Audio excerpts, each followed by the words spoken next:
ഉടമ്പടിയുടെ സാക്ഷ്യങ്ങൾ കേൾക്കുമ്പോൾ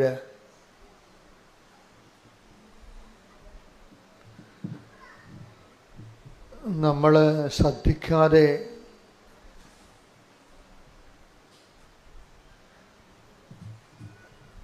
നമുക്ക് നമ്മുടെ ശ്രദ്ധയിൽ പിടിതരാതെ നിൽക്കുന്ന ഒരു വിഷയമുണ്ട്. അത് ഉടമ്പടിയുടെ ഒരു ഫീച്ചർ തന്നെയായിട്ട് എനിക്ക് പലപ്പോഴും തോന്നിയിട്ടുണ്ട്. എന്നുവെച്ചാൽ അതിൻ്റെ തനത് ലക്ഷണം.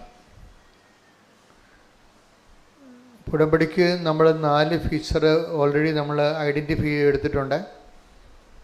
ഒന്ന്, അത് നോട്ട് ബൈ മെറിറ്റിൽ വർക്ക് ചെയ്യും. സൈന്യത്താരെയല്ല, ശക്തിയാരെയല്ല, കർത്താവിൻ്റെ ആത്മാവിനാൽ. നിൻ്റെ കഴിവ് കൊണ്ടല്ല, എൻ്റെ കൃപ കൊണ്ട്. അതാണ് ഉടമ്പടിയുടെ മുഖമുദ്രയായിട്ടുള്ള എഫേസ്യസ് 2:8, സക്രിയ 4:6. ഇതാണ് ഫണ്ടമെൻ്റലായിട്ടുള്ളതിൻ്റെ ബേസ്മെൻ്റ് എന്ന് പറയുന്നത്. അത് വർക്ക് ചെയ്യണ പലപ്പോഴും ഉടമ്പടിയുടെ ആണെങ്കിൽ നമുക്കറിയാൻ പറ്റും. ഞങ്ങളിവിടെ ആൾക്കാരെ ഫിൽട്ടർ ചെയ്യുന്നത് അങ്ങനെയാണ്. ഉടമ്പടി സാക്ഷ്യമാണോ കോമൺ സാക്ഷ്യമാണോ എന്ന് തമ്മിൽ 2 ആൾക്കാർ സാക്ഷ്യം പറയുമ്പോൾ 2 തരം സാക്ഷ്യങ്ങളുണ്ടാകും. ഒന്ന് തനത് സാക്ഷ്യം, ഉടമ്പടിയുടെ തനത് സാക്ഷ്യങ്ങളുണ്ടാകും. പിന്നെ കോമൺ സാക്ഷ്യങ്ങളുണ്ടാകും. എന്നുവെച്ചാൽ പൊതുവെ ഉടമ്പടി എടുത്തില്ലെങ്കിലും അതൊക്കെ സംഭവിക്കാൻ സാധ്യതയുള്ളതാണ്.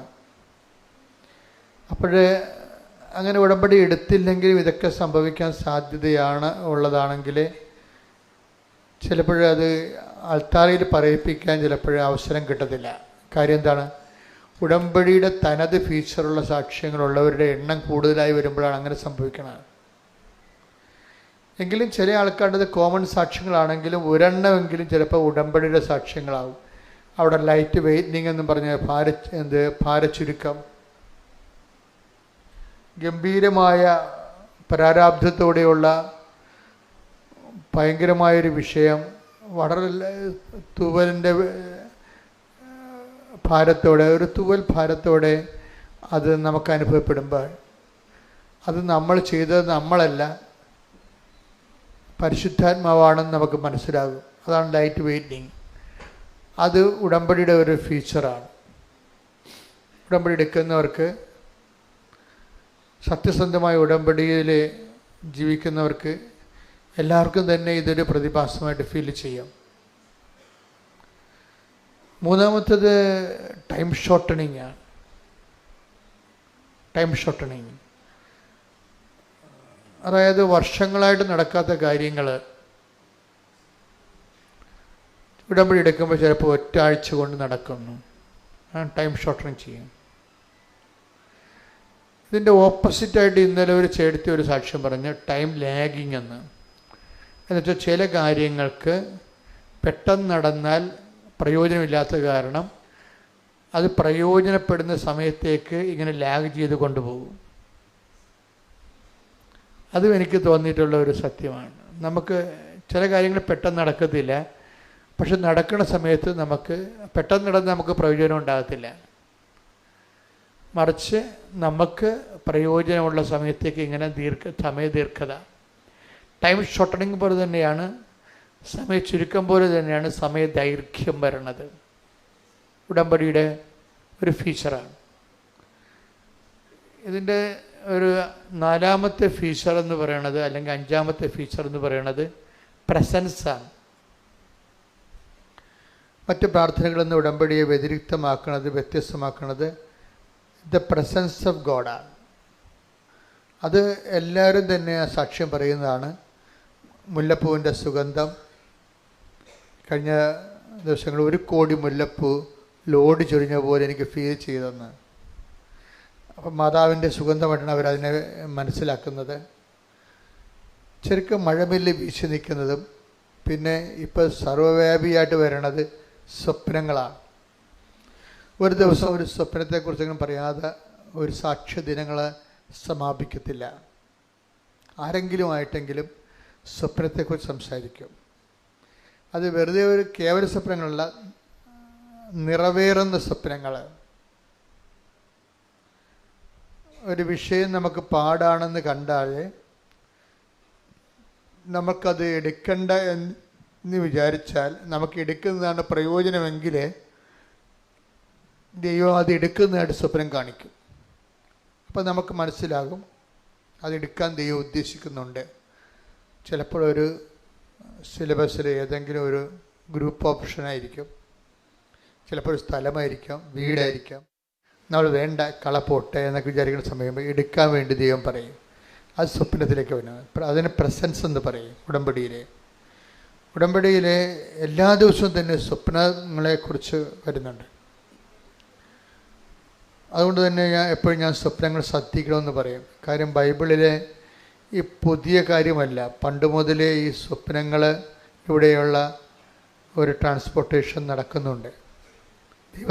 ദൈവത്തിൻ്റെ ഒരു മനസ്സ് നമ്മൾക്ക് പർട്ടിക്കുലറായിട്ട് ആ വ്യക്തിയെ ആണ് ഉദ്ദേശിക്കുമ്പോൾ ആ വ്യക്തിക്ക് കൺവേ ചെയ്യാൻ പറ്റുന്ന രീതിയിലുള്ള സ്വപ്നങ്ങൾ കാണിച്ചു കൊടുക്കും, ദർശനങ്ങൾ. അപ്പോൾ 5 ഫീച്ചേഴ്സ് വന്നിപ്പോൾ: സമയച്ചുരുക്കം, സമയദൈർഘ്യം, സ്വപ്നങ്ങൾ, ദർശനങ്ങൾ. ഈ 6ാമത്തെ ഒരു ഫീച്ചറുണ്ട്, ശുഭമാക്കുക എന്ന് പറയും. ശുഭമാക്കുക.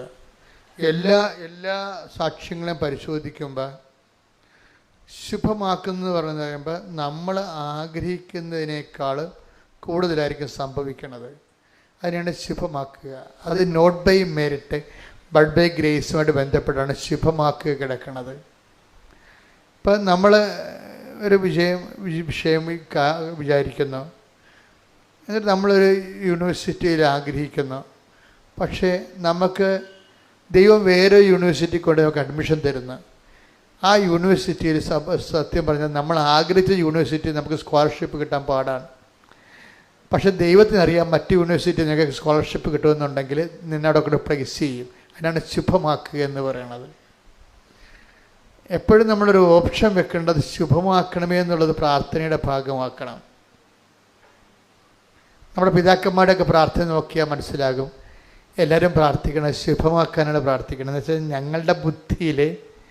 ഞങ്ങളുടെ ബുദ്ധിയിലെ ചിന്തയിൽ, അറിവിൽ ഇത്രയുമേ ഉള്ളൂ. പക്ഷേ നിൻ്റെ കഴിവിലും ചിന്തയിലും ഇതിൻ്റെ ഒത്തിരി കാര്യങ്ങളുണ്ട്. അതുകൊണ്ട് നീ നിൻ്റെ കഴിവനുസരിച്ച് ഈ വിഷയത്തിൻ്റെ മേൽ ഇടപെടണമേ എന്നാണ് ശുഭമാക്കണമേ എന്ന് പ്രാർത്ഥിക്കുന്നത്. ഞാൻ എപ്പോഴും ശ്രദ്ധിച്ചൊരു സംഭവമാണ്. എബ്രഹാം പുത്രനെ വിടുമ്പോൾ, എബ്രഹാം പുത്രന് വേണ്ടി, ഇസഹാക്കിന് വേണ്ടി ഒരു പെണ്ണ് കാണാൻ പോകുമ്പോൾ ഭൃത്യനെ അയക്കുമ്പോഴും ഈ ശുഭമാക്കാൻ പ്രാർത്ഥിക്കും.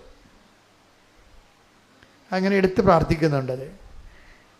അതുപോലെ തന്നെ തോബിത്ത് കൊച്ചു തോബിയാസിന് കടം മേടിച്ച കാശ് രഘുവേലിലേക്ക് ഒന്ന് വാങ്ങിക്കാൻ വേണ്ടി, രഘുവേൽ ഒരു ഇദ്ദേഹത്തിൻ്റെ റിലേറ്റീവാണ്, തോബിത്തിൻ്റെ വളരെ അകലെ താമസിക്കുന്നയാളാണ്. അപ്പം മകൻ തോബിയാസിനെ പറഞ്ഞു വിടും ആ കാശ് വാങ്ങിക്കാൻ വേണ്ടി, കൊടുത്ത കാശ് വാങ്ങിക്കാൻ വേണ്ടി പറഞ്ഞു വിടുമ്പോഴും വൈഫ് എതിരായിരുന്നു, എതിരായിരുന്നു. അന്ന പറയും, മനുഷ്യ നിങ്ങൾ എന്നാ ഒരു പണിയാണ് കാണിക്കണത്, നമുക്ക് ആകപ്പെട്ടൊരു മകനേ ഉള്ളു, ഇത്രയും ദൂരത്ത് എങ്ങനെ അവനെ പറഞ്ഞു വിട്ടിട്ട്, നിനക്ക് കാശിന് എത്ര അണ്ടാളമാണ്, മകനല്ലേ കാശിനേക്കാൾ വലുത്. അപ്പോൾ തോബിയാത്ത് പറയും, ഇല്ല കുഴപ്പമില്ല, അവൻ പോട്ടെ. തോബിത്ത് പറയാൻ പോട്ടെ, അവൻ പോയിട്ട് നീ തിരിച്ച് അവൻ സുരക്ഷിതനായിട്ട് വരുന്നത് നീ കാണും. പക്ഷെ തോബിയാസ് കൈ ഉയർത്തി പ്രാർത്ഥിക്കുന്നത് എൻ്റെ മകൻ്റെ യാത്ര ശുഭമാക്കണമെന്നാണ്. ശുഭമാക്കണമെന്ന് വെച്ച് കഴിഞ്ഞാൽ എൻ്റെ ബുദ്ധി, യാത്ര, ഇതിൻ്റെ വഴികൾ, ഈ യാത്രയുടെ ലക്ഷ്യങ്ങൾ, അത് എൻ്റെ അറിവനുസരിച്ച് ഇത്രയേ ഉള്ളൂ. പക്ഷേ ഈ യാത്രയ്ക്ക് നിനക്ക് ഇതിനേക്കാൾ കൂടുതൽ ചെയ്യാൻ കഴിയും. അതുകൊണ്ട് നീ ഈ വിഷയത്തിൽ നിൻ്റെ കപ്പാസിറ്റി അനുസരിച്ചുകൊണ്ട് ഈ യാത്രയിൽ ഇടപെടണമേ. എനിക്ക് വളരെ മനോഹരമായ പ്രാർത്ഥനയാണ്. ഉൽപ്പത്തി 24:40.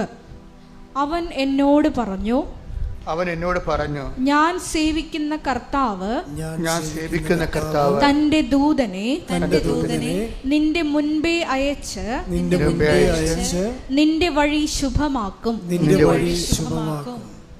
ഇതിന്റെ സന്ദർഭം എന്ന് പറയുന്നത്, എബ്രഹാത്തിന്റെ പുത്രനെ ഇസഹാക്കിന് ഒരു പെണ്ണ് കാണാൻ വേണ്ടി ഭൃത്യനെ പറഞ്ഞയക്കുന്നതാണ് സ്വന്തം നാട്ടിലേക്ക്. അപ്പോൾ അവർ ഡിയാസ്പൊറയിൽ താമസിക്കുകയാണ്, അകലെ താമസിക്കുകയാണ്. അപ്പോൾ നിങ്ങൾ ചോദിക്കും, എന്താ ഇത്രയും ഈ പെണ്ണ് കാണാൻ വേണ്ടി ഭൃത്യനെ വിടുന്നത് എന്താ ചോദിച്ചു കഴിഞ്ഞാൽ, എത്ര വയസ്സാണ്, അതുകൊണ്ടാണ് കാര്യം. രണ്ടാമത്തെ കാര്യം എന്ന് വെച്ച് കഴിഞ്ഞാൽ, ഈ നമ്മൾ പറയുന്ന പോലെ ഏതെങ്കിലും പെണ്ണിനെ കാണാൻ പറ്റത്തില്ല, ഇവരുടെ രക്തത്തിലുള്ള പെണ്ണിനെ കാണാൻ പറ്റത്തുള്ളൂ. അതാണ് പ്രശ്നം. അപ്പോൾ ഭൃത്യൻ ചോദിക്കണമെന്ന് വെച്ച് കഴിഞ്ഞാൽ, ഞാനിങ്ങനെ നമ്മുടെ ജന്മനാട്ടിൽ പോയിട്ട് ഇസഹാക്കിനൊരു പെണ്ണിനെ ചോദിക്കുന്നു, പക്ഷേ അവൾ എൻ്റെ കൂടെ വരണ്ടേ? അതാണ് ഇവിടെ എൻ്റെ വിഷയം. മാറ്റർ അത്ര ഈസി അല്ല. ഈ സ്ത്രീക്ക്, ആ വീട്ടുകാർക്ക് നമ്മളെ ബോധിക്കണം, എന്നിട്ട് ഈ ഭൃത്യൻ്റെ കൂടെ വരണം. അത് വന്നില്ലെങ്കിൽ ഉടമ്പടി, ഇബ്രാഹിം പറയും, ഞാൻ നീയുമായിട്ട് ചെയ്ത അത് ഉടമ്പടിയാണ്. ഉടമ്പടി ചെയ്താൽ ഇവിടെ വിടണത്. സീരിയസ് ആയിട്ടുള്ള കാര്യങ്ങളെല്ലാം ഉടമ്പടി പരിധി വരണതാണ്. പ്രാർത്ഥിച്ചാൽ പറ്റത്തില്ല. ഹെവി ഡ്യൂട്ടി ആയിട്ടുള്ള കാര്യങ്ങൾ എന്ന് വെച്ചാൽ നോട്ട് ബൈ മെറിറ്റിൽ വർക്ക് ചെയ്യാത്ത എല്ലാ കാര്യങ്ങളും ബൈബിള് ഉടമ്പടിയുടെ പരിധി കൊണ്ടുവരും.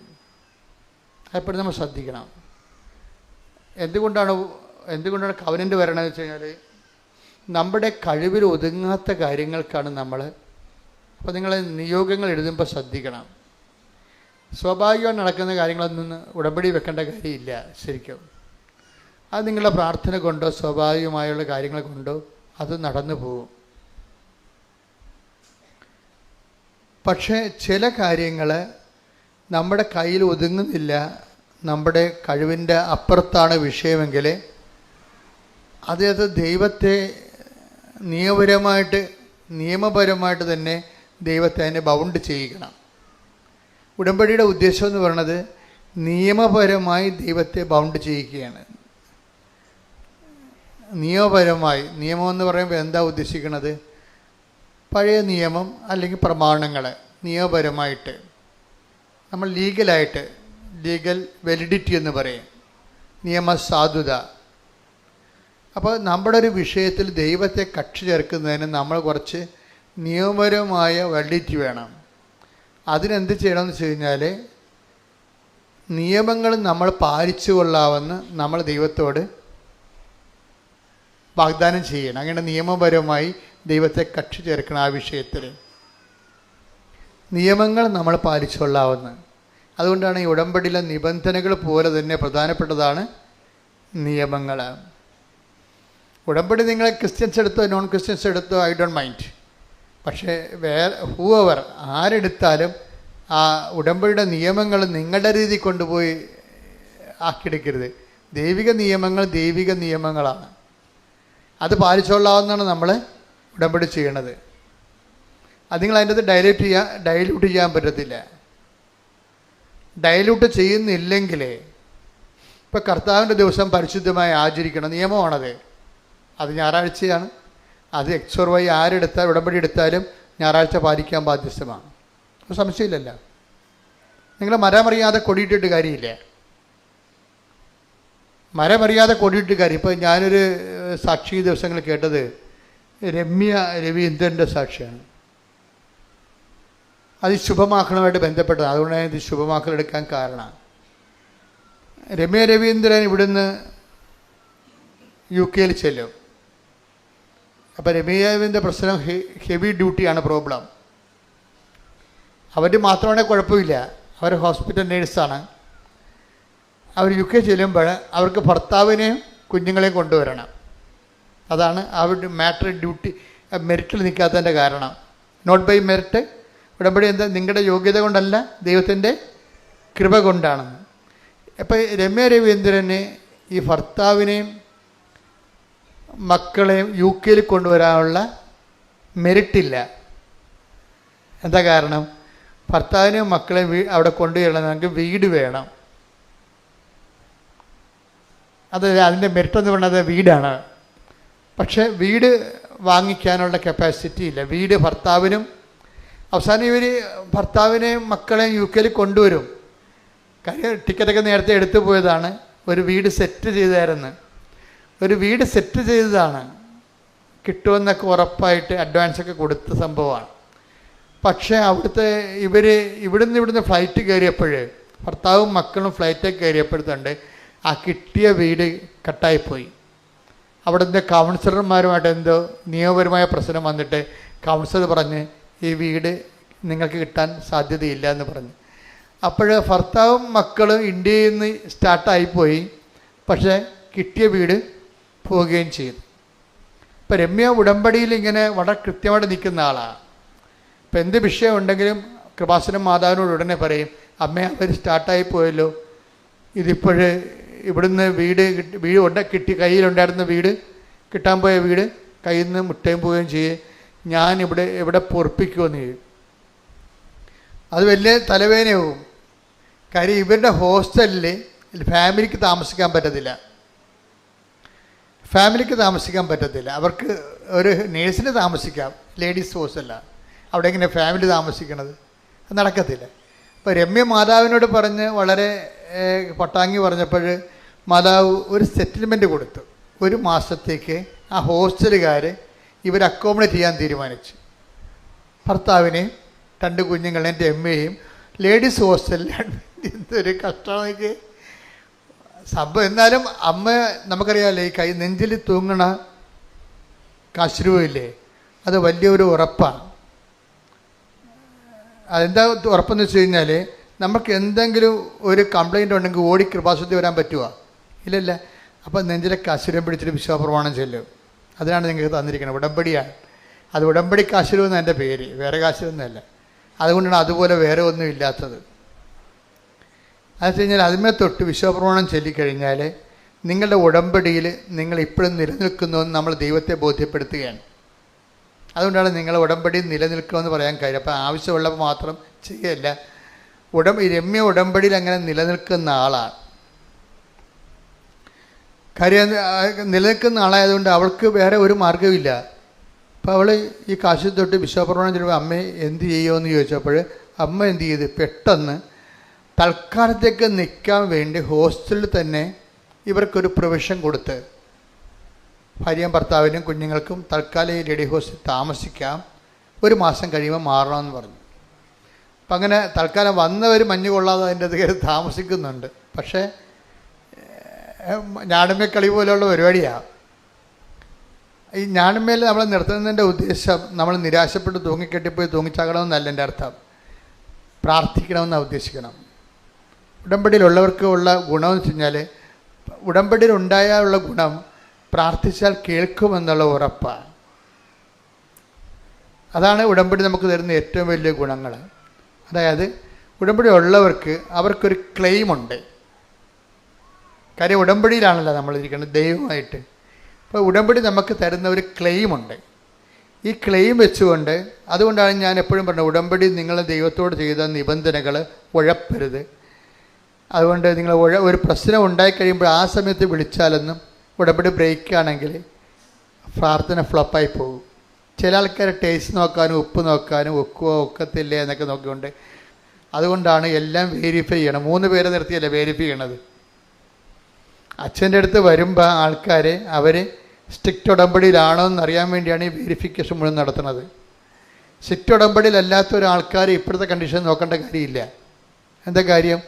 500 പേര് ഉടമ്പടി എടുക്കുന്നുണ്ട്. അവരിൽ നമുക്ക് നോക്കാൻ പറ്റുന്നത് 100 പേരെ 120 പേരെ നോക്കാൻ പറ്റത്തുള്ളൂ. അപ്പോൾ അവർ മാന്യം വരെ ഉടമ്പടി ജീവിക്കുന്നവരെ മാത്രമേ നമുക്ക് നോക്കാൻ പറ്റത്തുള്ളൂ. പിന്നെ രോഗികളൊക്കെ നോക്കും. അതെന്തിൻ്റെ കണ്ടീഷനാണ് നോക്കണത്? അവരുടെ മകളോ ഭർത്താവോ ഭാര്യയോ ആരെങ്കിലും ഉടമ്പടി എടുത്തിട്ട് അവിടെ നിൽപ്പുണ്ടാവും ബൈസ്റ്റാൻഡറായിട്ട്. ആ ബൈസ്റ്റാൻഡറിൻ്റെ ഉടമ്പടി കറക്റ്റായിരിക്കും. ബൈസ്റ്റാൻഡറിൻ്റെ ഉടമ്പടി കിടക്കുക. അതുകൊണ്ടാണ് ചേടത്തിയുടെ ഉടമ്പടിയുമായിട്ട് അനിയത്തി വരരുതെന്ന് പറയണത്. ഞാൻ നോക്കുമ്പോൾ അവിടെ നോക്കിയാലും ചിലപ്പോൾ തെറ്റിപ്പോവും. ഇവിടെ ഞാൻ ശരിക്കും ശ്രദ്ധിച്ചാണ് എടുക്കണത്. ഞാൻ ചോദിക്കും, ഈ വ്യക്തി നിങ്ങളുടെ ആരാണ്? ഇത് ചേച്ചിയാണ്. ആ ചേച്ചിയുടെ കാര്യം നിങ്ങൾ ഉടമ്പടി എഴുതിയിട്ടുണ്ടായിരുന്നു? ഇല്ലായിരുന്നു. തീർന്നില്ലേ? അതാണ് ചിലർ ചെയ്യണം മണ്ടത്തിന് വെച്ച് കഴിഞ്ഞാൽ, ചേച്ചിക്ക് ഇപ്പോൾ എന്തോ ഒരു പ്രത്യേക അവസ്ഥ വന്ന് അവിടെ ഫോട്ടോ എടുത്ത് വരികയാണ്. അപ്പോൾ എൻ്റെ മനസ്സിൽ ഇത് ഇവിടെ കാണുമ്പോൾ തന്നെ അറിയാം, ഇവിടെ വിഷയം ഉടമ്പടി എഴുതിയിട്ടില്ല. ഇവിടെ അച്ഛനെ കണ്ടെന്ന പേരുമാണ് അവസാനം. കാര്യം ഈ ഉടമ്പടി ഇല്ല, ഇവർക്ക് വേണ്ടി പ്രാർത്ഥിച്ചില്ല, ഇവർക്ക് വേണ്ടി ഒരു ഉടമ്പടി ജീവിച്ചിട്ടില്ല, ഉടമ്പടി ചെയ്തിട്ടില്ല. ഇപ്പോഴെന്തോ വിഷയം ഉണ്ടായപ്പോൾ അവിടെ പടവും പിടിച്ചുകൊണ്ട് വന്നിരിക്കുകയാണ്. ആ കുടുംബത്തിന് ഉടമ്പടിയായിട്ട് ഒരു ബന്ധവുമില്ല. ഇനി ഇവരിവിടുന്ന് രക്ഷപ്പെട്ടാൽ തന്നെ അവർ ഉടമ്പടിയെ ആ മാതാവിനെ ഈ ഏറ്റു പറയുമോ? ഇല്ല. അവർ പറയും ഞങ്ങൾ ആശുപത്രിയിൽ പോയിട്ട് സുഖപ്പെട്ടാണെന്ന് പറയുള്ളൂ. ഈ ചേച്ചി പറഞ്ഞതിനകത്ത് നിൽക്കത്തില്ല. ഈ അസുഖം എനിക്ക് നല്ലവണ്ണം അറിയാം. ഇനി അവർ സുഖപ്പെട്ടാൽ തന്നെയും അവർ ദൈവത്തെ ഏറ്റു പറയുമോ? ഇല്ല. അപ്പോൾ അവർ പറഞ്ഞു, എടീ ഞാൻ നിനക്ക് വേണ്ടി അച്ഛനെ പോയി ജോസഫ് കൃപാസനത്തിൽ പോയി ഉടമ്പടി ചെയ്ത് കഴിഞ്ഞ് പ്രാർത്ഥിച്ചായിരുന്നു. അവർ പറയേ ഉള്ളൂ, ദൈവത്തിനെ ആക്ഷേപിക്കേ ഉള്ളൂ. അതുകൊണ്ട് ഈ സാധനം ശരിയാകത്തില്ല. ഞാൻ പറഞ്ഞു, അവരോട് ആരെങ്കിലും ഉടമ്പടി എടുക്കാൻ പറയുന്നു പറഞ്ഞാൽ അവർ ഉത്തരവാദിത്തപ്പെട്ടവർ വന്ന് ഉടമ്പടി എടുക്കാൻ പറയുന്നവർ. അതാണ് ഉത്തരവാദിത്തപ്പെട്ടവരെന്ന്. ഉടമ്പടിയിൽ എപ്പോഴും ഉത്തരവാദിത്തപ്പെട്ടവർ വേണം. കാര്യം ഉത്തരവാദിത്തപ്പെട്ടൊരു ആധ്യാത്മികമായ ഒരു ബന്ധമാണിത്. അതുകൊണ്ട് തന്നെയാണ് ഞാൻ പറഞ്ഞത്, മക്കളെ നിങ്ങൾ പരീക്ഷയ്ക്ക് വരുമ്പോൾ ഞാൻ പറയും ദാറ്റ്സ് ഓക്കെ, ഇപ്പോൾ പരീക്ഷയാണ്, എനിക്കൊന്നും പറയാനില്ല, ഞാൻ നിങ്ങളെ ആശീർവദിച്ച കർത്താവ് നിങ്ങളെ സഹായിക്കും. പക്ഷെ പരീക്ഷ കഴിയുമ്പോൾ നിങ്ങൾ വന്ന് ഉടമ്പടി എടുക്കണം. പരീക്ഷ കഴിയുമ്പോൾ നിങ്ങൾക്ക് ഉടമ്പടി എടുക്കാൻ പ്രായമായിട്ടില്ലെങ്കിൽ അമ്മ എന്താണ് ഉടമ്പടി എടുത്തിരിക്കുന്നത് അത് നിങ്ങൾ ഏറ്റെടുത്ത് ചെയ്യണം. അപ്പോൾ ഞങ്ങൾക്ക് 16 വയസ്സായിട്ടുള്ള ശരി സമ്മതിച്ച്. പക്ഷേ അപ്പം അമ്മ ചെയ്ത ജോലി നിങ്ങൾക്ക് ചെയ്യാമല്ലോ. അമ്മ എന്താണ്, അപ്പൻ എന്താണ് ഉടമ്പടി നിങ്ങൾക്ക് വേണ്ടി ചെയ്തിരിക്കുന്നത്, അത് നിങ്ങൾ അത്രയും ഹോംവർക്കുകൾ നിങ്ങൾ ഏറ്റെടുക്കണം.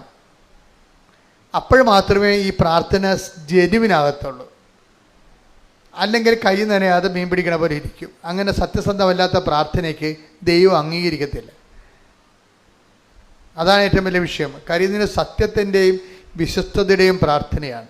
ഇപ്പോൾ ഉടമ്പടി ചെയ്യുന്നവരും ചെയ്യിക്കുന്നവരും ഒക്കെ സീരിയസ് ആയിട്ട് ചെയ്യാൻ വേണ്ടി ഒന്ന് സ്തുതിക്കട്ടെ. ഹല്ലേലൂയ, ഹല്ലേലൂയ, ഹല്ലേലൂയ, ഹല്ലേലൂയ.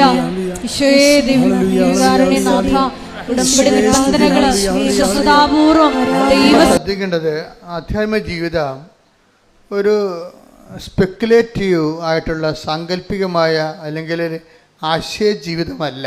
ശരിക്കും ആധ്യാത്മിക ജീവിതം വളരെ കോൺക്രീറ്റ് ആയിട്ടുള്ള ടാഞ്ചിബിൾ ആയിട്ടുള്ള ഒരു വസ്തുനിഷ്ഠമായ ജീവിതമാണ്. ഇപ്പം നമ്മൾ ദൈവരാജ്യത്തെക്കുറിച്ച് സംസാരിക്കുന്നു. എല്ലാ മേഖലകളിലും, എല്ലാ വസ്തുതകളിലും, എല്ലാ ആധ്യാത്മിക അനുഭവങ്ങളിലും ഒരു ദൈവരാജ്യമുണ്ട്. എന്നുവെച്ചാൽ ദൈവരാജ്യം എന്ന് പറയുന്നത് എന്താണ്? ദൈവത്തിൻ്റെ ആ വിഷയത്തെക്കുറിച്ചുള്ള തിരുമനസ്സ്. അപ്പം നമ്മൾ സ്വർഗസ്ഥനായ പിതാവ് എന്നുള്ള പ്രാർത്ഥന ചെല്ലുന്നു, ഇല്ലേ? സ്വർഗസ്ഥനായ പിതാവിൻ്റെ പ്രാർത്ഥന എന്താ? സ്വർഗസ്ഥനായ ഞങ്ങളുടെ പിതാവേ, അങ്ങയുടെ നാമം പൂജിതമാകണമേ, അങ്ങയുടെ രാജ്യം വരണമേ. അത് അവിടെയാണ് പ്രശ്നം. എന്താ പ്രശ്നം? അങ്ങയുടെ തിരുമനസ് പറഞ്ഞ് സ്വർഗത്തിലെ പോലെ ഭൂമിയിലുമാകണമേ. അപ്പൊ ദൈവത്തിന്റെ തിരുമനസ് നിറവേറുന്നതാണ് ദൈവരാജ്യം. ഉറപ്പല്ലേ? ഇപ്പം നിങ്ങൾ പറയുന്ന അക്കാഡമിയിൽ ജോലി കിട്ടിയില്ല, നിങ്ങൾ പറയുന്ന സ്ഥലത്ത് ജോലി കിട്ടിയില്ലെങ്കിലും ദൈവരാജ്യം നിറവേറിയില്ലെന്ന് നോക്കിയാൽ മതി. നമ്മൾ പിടിയിട്ടില്ലേ? നിങ്ങൾ പറയുന്ന ചെറുക്കനെ കല്യാണം കഴിച്ചാലും കഴിച്ചില്ലേലും ദൈവം നിങ്ങൾക്ക് തരുന്ന ഒരാളെ ദൈവത്തിൻ്റെ ആളായിട്ട് എടുത്തു കഴിയുമ്പോൾ ദൈവരാജ്യമായി ആ സംഭവം. എപ്പോഴും നമ്മൾ അതാണ് പറഞ്ഞത്, ഇത് വളരെ ഇൻ്റലിജൻ്റായിട്ട് ചെയ്യേണ്ടതാണ്. ഇപ്പം നിങ്ങൾ കുഞ്ഞുനാൾ മുതൽ ഒരു ചെറുക്കന് വേണ്ടി പ്രാർത്ഥിക്കുന്നു, ഒരു പെണ്ണിന് വേണ്ടി പ്രാർത്ഥിക്കുന്നു. ഇവിടെ പോലെ സ്വഭാവമുള്ള ഇപ്പം നിങ്ങളുടെ ബന്ധുക്കളായിരിക്കും. അപ്പോൾ നിങ്ങൾ പറയും മനസ്സിലാക്കാൻ പറയും, മാതാവേ ഇവൻ്റെ സ്വഭാവം ചിലപ്പോൾ നിൻ്റെ സ്വന്തം ബന്ധുവാണ്, കാരണം കല്യാണം കഴിക്കാൻ പറ്റത്തില്ല. പക്ഷേ എന്നാലും പറയും ഇവൻ്റെ സ്വഭാവമുള്ള ഒരാളെ കല്യാണം കഴിച്ചാൽ മതിയായിരുന്നു. അപ്പോൾ നമ്മൾ പ്രാർത്ഥിക്കും. നമ്മൾ ചിലപ്പോൾ 10 വയസ്സ് തൊട്ട് പ്രാർത്ഥിക്കും ഇന്നാളിൻ്റെ സ്വഭാവമുള്ള ഒരാളെ കല്യാണം കഴിക്കാൻ. പക്ഷേ കല്യാണം കഴിച്ച് കഴിയുമ്പോൾ നേരെ കടകവിരുദ്ധ, ഇവൻ്റെ സ്വഭാവമല്ല, ഇവൻ്റെ ഉപ്പാപ്പൻ്റെ സ്വഭാവം പോലും ഉണ്ടാകത്തില്ല. നേരെ കടകവിരുദ്ധമായ ഒരു ചരക്കായിരിക്കും വരണത്. അപ്പോൾ അവരെ കാണുമ്പോൾ നമ്മൾക്ക് ദൈവമേ എൻ്റെ ജീവിതം മുടിഞ്ഞെന്ന് പറയും. അപ്പം നിൻ്റെ രാജ്യം നടക്കണില്ല അവിടെ. പക്ഷേ നീ ഇത് ദൈവത്തിൻ്റെ പേരിൽ എടുക്കണമെന്ന് വിചാരിച്ചോ, അപ്പോൾ ദൈവരാജ്യമായി. പിടിയിട്ടില്ലേ? നിൻ്റെ മനസ്സല്ല ഇവിടെ നടക്കണത്. അയാളെ നിന്നെ മനസ്സിലാക്കണില്ല, നിന്നെ അംഗീകരിക്കണില്ല. അപ്പം നീ പറയും നിന്നെ ചാക്കിടാൻ വേണ്ടിയും നിന്നെ പ്രീണിപ്പിക്കാൻ വേണ്ടിയും കുറേ ചെറുക്കന്മാരൊക്കെ പഠിക്കണ കാലത്ത് കുറേ പൂവാലത്തിലൊക്കെ പറയും. അതൊക്കെ വലിയ ആനക്കാര്യമായിട്ട് നീ കെട്ടിയിടുന്ന വിളിച്ചുകൊണ്ട് നടക്കും, മനസ്സിൽ നടക്കും. എന്ത് പറയും? ദൈവമേ അവനൊക്കെ എത്ര പേരിൻ്റെ പുറകെ നടന്നാണ് അവസാനം ഈ കാലമാടകളെ കെട്ടി എന്നൊക്കെ പറയും. ഇതൊക്കെ തന്നെത്തായിരുന്നു പറയണതാണ്. സ്വരത്തിൽ പറഞ്ഞാൽ ചിലപ്പോൾ അണപ്പലുണ്ടാകത്തില്ല, അതിന് പറയത്തില്ല നമ്മൾ. കാര്യം ഫസ്റ്റ് പാട്ടിനല്ല നമ്മൾ കിട്ടിയിരിക്കണത്. അതുകൊണ്ട് പക്ഷേ നമ്മുടെ മനസ്സിലെങ്കിലും തോന്നും ദാറ്റ് മീൻസ് നിങ്ങൾ ദൈവരാജ്യത്തിലല്ല. മനസ്സിലായി? നിങ്ങൾ ദൈവരാജ്യത്തിലല്ല. കാര്യം എന്താണ്? നിങ്ങൾ നിങ്ങളുടെ മനസ്സ് കൊണ്ട് സങ്കല്പിച്ച ആളെ തന്നെയാണ് ഇപ്പോഴും ധ്യാനിച്ചുകൊണ്ടിരിക്കുന്നത്. അപ്പോൾ അത് വരുമ്പോൾ എന്താ പ്രശ്നം? ഇത് നമ്മൾ അംഗീകരിക്കാത്തോളം, ഇപ്പോഴത്തെ പദ്ധതികളെ അംഗീകരിക്കാത്തോളം കാലം ഇതിനു വേണ്ടിയുള്ള അലോട്ട്മെൻറ്റ് കുറയും. ഞാൻ പറഞ്ഞ ശ്രദ്ധിക്കണം മക്കളെ, ഞാൻ അതൊക്കെയാണ് പറയണത്. അതായത് നിങ്ങൾ ഈ ദൈവിക പദ്ധതിയായിട്ട് ഇപ്പോൾ ഉള്ള ചെറുക്കനെയോ പെണ്ണിനെയോ അംഗീകരിക്കണില്ല. അതുകൊണ്ട് തന്നെ എന്താ സംഭവിക്കണത്? കാരണം ഈ പദ്ധതിക്ക് വേണ്ടിയുള്ള അലോട്ട്മെൻ്റ് ഉണ്ട്, കൃപയുടെ അലോട്ട്മെൻ്റ് ഉണ്ട്.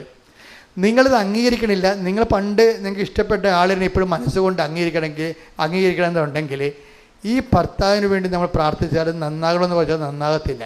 എന്താ കാരണം? നിങ്ങൾ നന്നാകണമെന്ന് പറയണത് നിങ്ങൾ ഇഷ്ടപ്പെട്ട മറ്റു ചെറുക്കനെ പോലെ ഇവനാകണമെന്നാണ് പറയണത്. അത് ദൈവം ആക്കി കൊടുക്കണമെന്നാണ് പറയണത്. പെണ്ണുങ്ങളുടെ മണ്ടത്തരങ്ങൾ ഭയങ്കര കഷ്ടമാണ്. നിങ്ങൾ നിങ്ങളുടെ ഭർത്താവ് നന്നാകണമെന്ന് പറയുമ്പോൾ അതിൻ്റെ അവബോധ മനസ്സിൽ നിങ്ങൾ പണ്ട് ഇഷ്ടപ്പെട്ടുള്ള ചെറുക്കനെ പോലെ ഈ കെട്ടിയ ചെറുക്കനാകണം, കെട്ടിയ പെണ്ണാകണമെന്ന് ദൈവത്തോട് പ്രാർത്ഥിക്കുകയാണ്. എന്തൊരു ഭ്രാന്താണ് ശരിക്കും പറഞ്ഞാൽ. അതുകൊണ്ടാണ് പറയണത്, അതായത് പലപ്പോഴും നിങ്ങൾ ചോദിക്കുന്നത് എന്താണെന്ന് നിങ്ങൾക്ക് അറിയത്തില്ലെന്ന് പറയത്തില്ലേ? Take the word of God. ശ്രുതികട ഹല്ലേലൂയ. നിങ്ങൾ അറിയുന്നില്ല. അപ്പോൾ പലപ്പോഴും നമ്മുടെ പ്രാർത്ഥനയ്ക്ക് ബ്ലോക്ക് വരാൻ കാരണം പ്രാർത്ഥനയിൽ ഘടനാപരമായ മിസ്റ്റേക്ക് ഉള്ളത് കൊണ്ടാണ്. ദൈവരാജ്യമല്ല ചോദിക്കണത്, ദൈവരാജ്യം ആയിരിക്കണം ചോദിക്കേണ്ടതെന്നാണ് സ്വർഗ്ഗസ്ഥനായ പിതാവിലൂടെ ഈശോ പ്രാർത്ഥിക്കാൻ പഠിപ്പിച്ച പ്രാർത്ഥന. ഞങ്ങളെ പ്രാർത്ഥിക്കാൻ പഠിപ്പിക്കണമെന്ന് ചോദിക്കുമ്പോൾ ഈശോ എന്താ പറഞ്ഞത്? ദൈവരാജ്യം പുലരാൻ വേണ്ടി പ്രാർത്ഥിക്കാനാണ് പറഞ്ഞിരിക്കുന്നത്. പറഞ്ഞ മനസ്സിലായില്ലേ? വേറെ ഒന്നുമല്ല. ഞങ്ങളെ പ്രാർത്ഥിക്കാൻ പഠിപ്പിക്കണമെന്ന് പറയുമ്പോൾ ഈശോയ്ക്ക് പ്രാർത്ഥിക്കാൻ പഠിപ്പിക്കാൻ വേണ്ടി ഒരു സബ്ജക്റ്റ് മാത്രമേ ഉള്ളൂ. അതെന്താണ് കാര്യം? ദൈവരാജ്യം.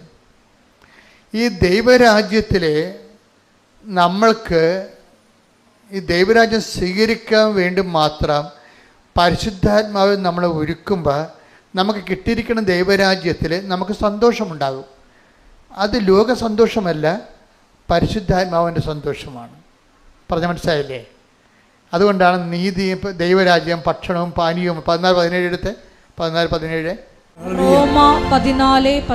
റോമ 14:17. ദൈവരാജ്യം എന്നാൽ, ഏറ്റു പറഞ്ഞ ദൈവരാജ്യം എന്നാൽ ഭക്ഷണവും പാനീയവുമല്ല. എന്താ ലോകരാജ്യമല്ലെന്നായി പറയണത്?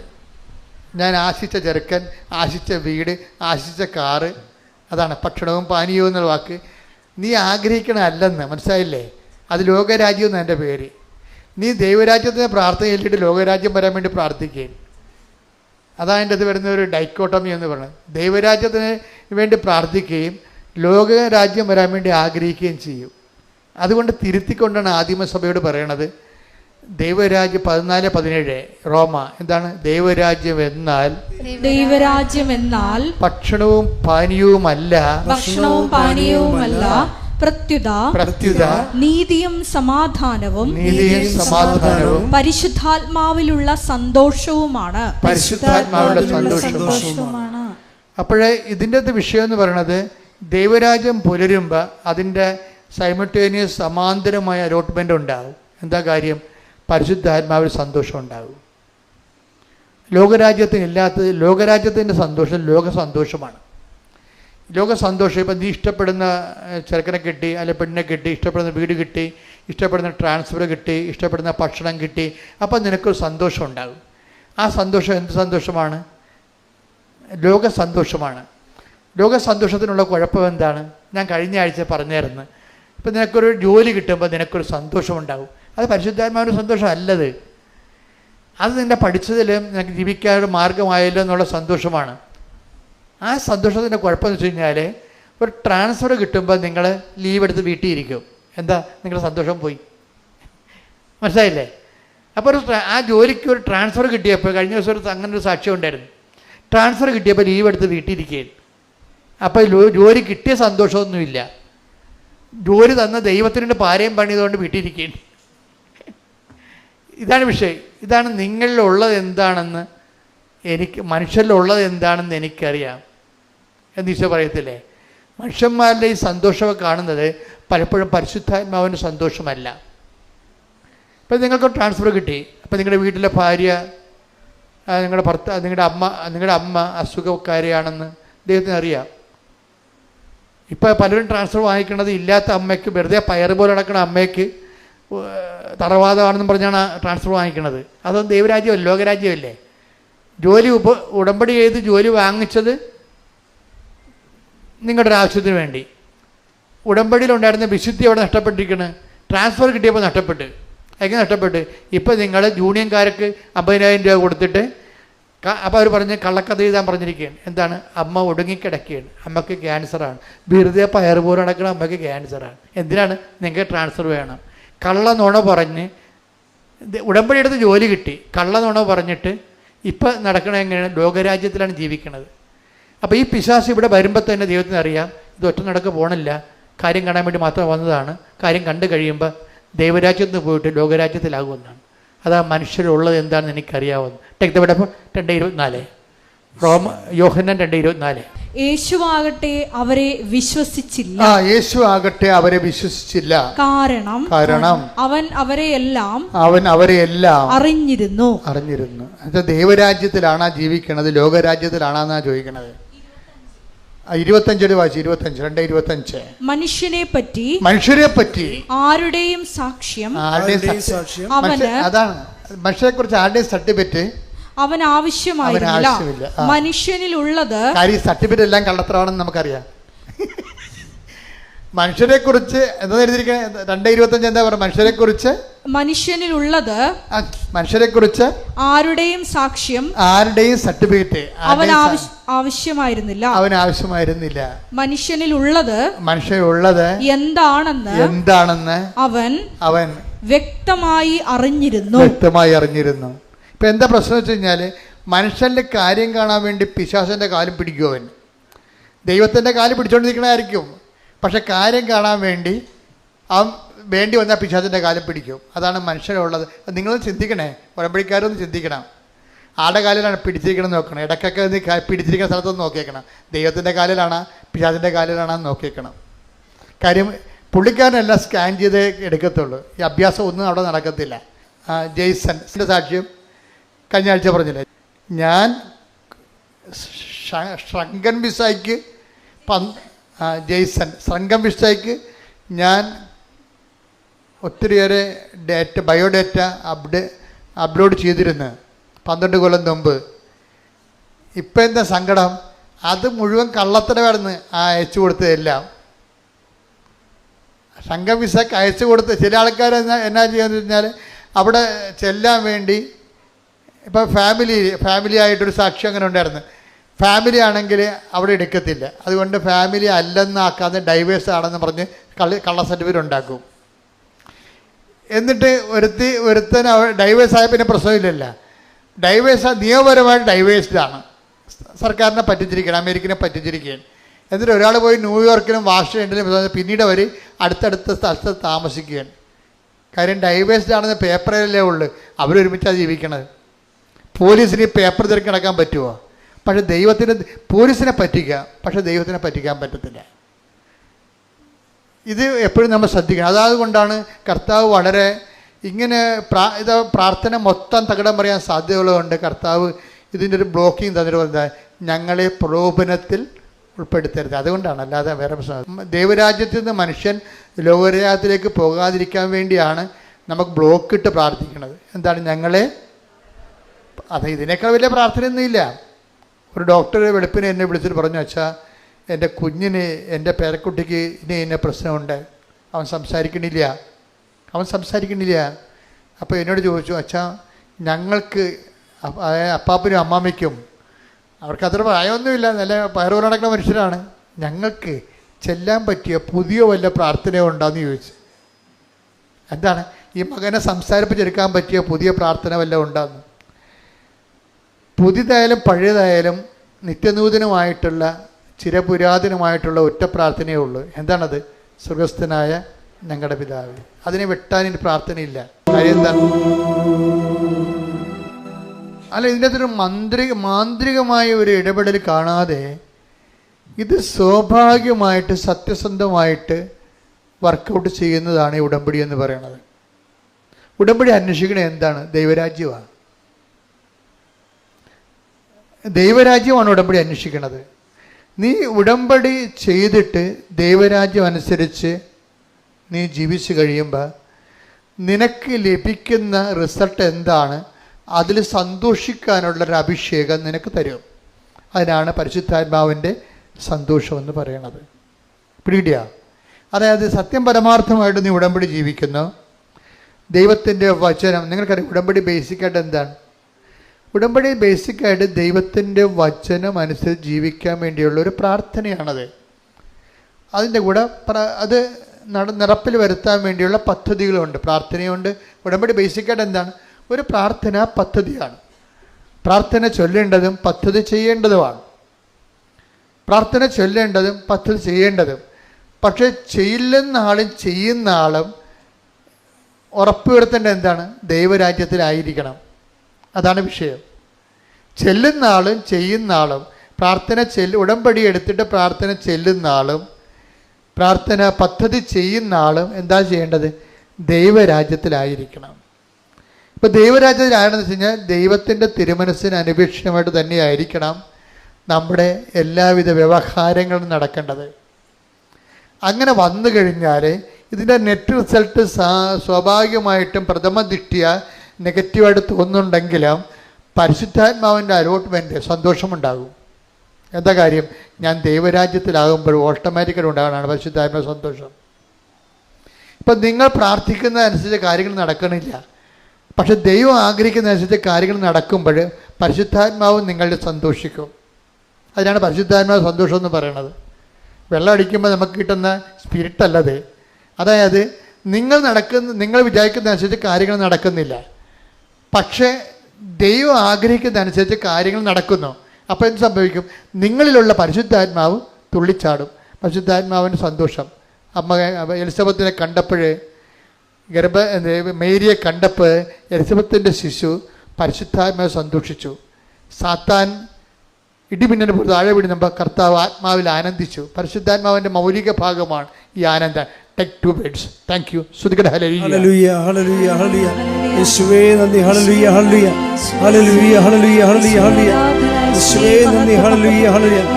ലൂക്ക 1:44. ലൂക്ക 1:44. ഇതാ നിന്റെ അഭിവാദന സ്വരം, നിന്റെ മറിയത്തിന്റെ അഭിവാദന സ്വരം എന്റെ ചെവികളിൽ പതിച്ചപ്പോൾ തന്നെ ശിശു എന്റെ ഉദരത്തിൽ സന്തോഷത്താൽ കുതിച്ചു ചാടി.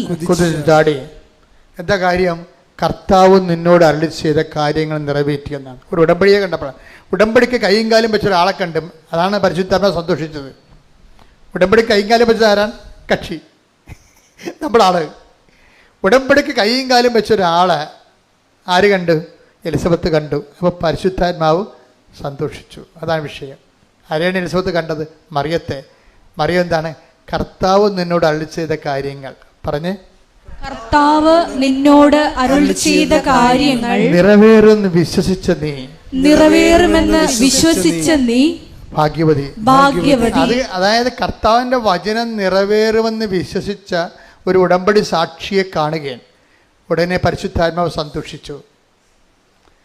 അതുപോലെ തന്നെ ഉടമ്പടി കാര്യങ്ങൾ നിറവേറ്റാൻ വേണ്ടിയുള്ള നമ്മുടെ ഭാഗത്തുനിന്ന് ഉടമ്പടി കാര്യങ്ങൾ നിറവേറ്റുമ്പോഴും നമുക്ക് സന്തോഷം ഉണ്ടാകണം.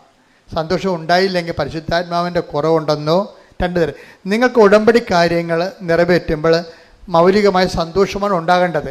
സന്തോഷം ഉണ്ടായില്ലെങ്കിൽ ഉടമ്പടി കാര്യങ്ങൾ നിറവേറ്റുമ്പോൾ, ഇപ്പോൾ ഒരു ആശുപത്രി രോഗിയെ പോയി കാണുന്നു. അപ്പോൾ പറയും, എൻ്റെ അച്ഛാ ഞങ്ങളുടെ നാട്ടിലെങ്കിലും ഗവൺമെൻറ് ആശുപത്രി ഇല്ല. പ്രൈവറ്റ് ആശുപത്രിയിലൊക്കെ ആൾക്കാരെ കയറ്റണം ഭയങ്കര പാടാണ്. ഗവൺമെൻറ് ആശുപത്രി ഒരു സമയം വെച്ച് ആൾക്കാരെ കയറ്റുന്നുണ്ട്. അപ്പോൾ ഞങ്ങളുടെ നാട്ടിലേക്ക് ആശുപത്രി ഇല്ല. അതുകൊണ്ട് ഞാൻ കോട്ടയത്ത് പോയി ഒരു ആശുപത്രി കണ്ടിട്ട് ഇവർ കണ്ടിട്ടും തീരണില്ല രോഗികളെ. എന്താണ്? കാണുകയും കയ്യിലുള്ളത് കൊടുക്കുകയും അവരോട് ആദ്യം കാണുന്ന ആൾക്കാരാണ്. ആദ്യം കാണുകയും കയ്യിലുള്ള സംസാരിക്കുകയും അവരോട് സംസാരിക്കുകയും ചെയ്യുമ്പോൾ, അവർക്ക് വേണ്ടി പ്രാർത്ഥിക്കുകയും ചെയ്യുമ്പോൾ ഇവർക്ക് വല്ലാത്ത പരിശുദ്ധാത്മാവ് നിറയണാണ്. എന്താ കാര്യം? അവർ ഉടമ്പടി നിറവേറ്റുകയും അതിലൂടെ അവർക്ക് സന്തോഷം കിട്ടണേ. അത് അവരറിയാതെ വരുന്ന സന്തോഷമാണ്. എന്താണ്? അവരിലുള്ള പരിശുദ്ധാത്മാവ് അവരുടെ ജോലി കണ്ട് സന്തോഷിക്കലാണ്. ശ്രദ്ധിക്കട്ടെ, കൈയടിക്കട്ടെ. എലിസബത്തില് ഒരു ഷെയ്ഡ് ജോയിയാണ്, ഡബിൾഡ് ജോയിയാണത്. ഷെയ്ഡ് ജോയി, ഡബിൾഡ് ജോയി വെച്ച് കഴിഞ്ഞാൽ സന്തോഷം ഇരട്ടിപ്പിക്കലാണ്. എലിസബത്ത് പറയണത്, എനിക്ക് സന്തോഷം തോന്നുന്നുണ്ട്. എന്താണ് കാര്യം? കർത്താവ് നിന്നോട് അരുളി ചെയ്ത കാര്യങ്ങൾ പറഞ്ഞ്, നീ വിശ്വസിച്ചതില് എനിക്ക് സന്തോഷമുണ്ട്. എന്താ കാരണം? കർത്താവ് എന്നോടും അതുപോലെ അരുളി ചെയ്തിട്ടുണ്ട്. അത് നിറവേറുമെന്ന് ഞാൻ വിശ്വസിക്കാൻ നീ കാരണമായി. കൈയടിച്ച് ശ്രദ്ധിക്കട്ടെ. ഹല്ലേലൂയ.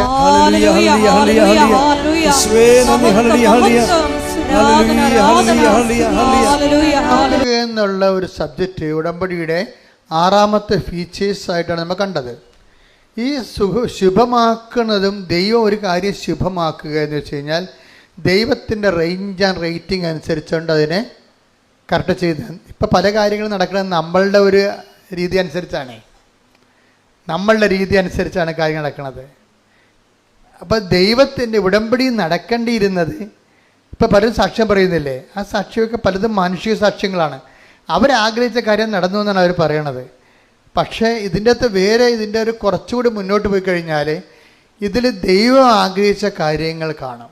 ഏറ്റവും അഡീഷണലായിട്ട് വരുന്ന ബെനിഫിറ്റ്സാണ് ഈ ശുഭമാക്കുക എന്നുള്ളതിൻ്റെ അടയാളമെന്ന് പറയുന്നത്. അഡീഷണൽ ബെനിഫിറ്റ്സ് ഒരു വിഷയത്തിൽ ഇപ്പം തന്നെ ഇപ്പം നമ്മുടെ ഇവരുടെ ആരാണ് രമ്യ രവീന്ദ്രൻ്റെ സാക്ഷി എടുത്തു കഴിഞ്ഞാൽ, രമ്യ രവീന്ദ്രന് അവരോട് ഇറങ്ങാൻ പറഞ്ഞവരോട്, അവരുടെ 1 മാസമല്ലേ ഹോസ്റ്റലിൽ താമസിക്കത്തുള്ളൂ, 25 ദിവസമൊക്കെ അവർക്ക് മെമ്മോ വന്നു, ഇതേ നിങ്ങളുടെ ടൈം കഴിഞ്ഞു, ഇനി 5 ദിവസം മാത്രമേ ഉള്ളൂ, ഹോസ്റ്റലിൽ നിന്ന് ഇറങ്ങിയേക്കാൻ പറഞ്ഞു.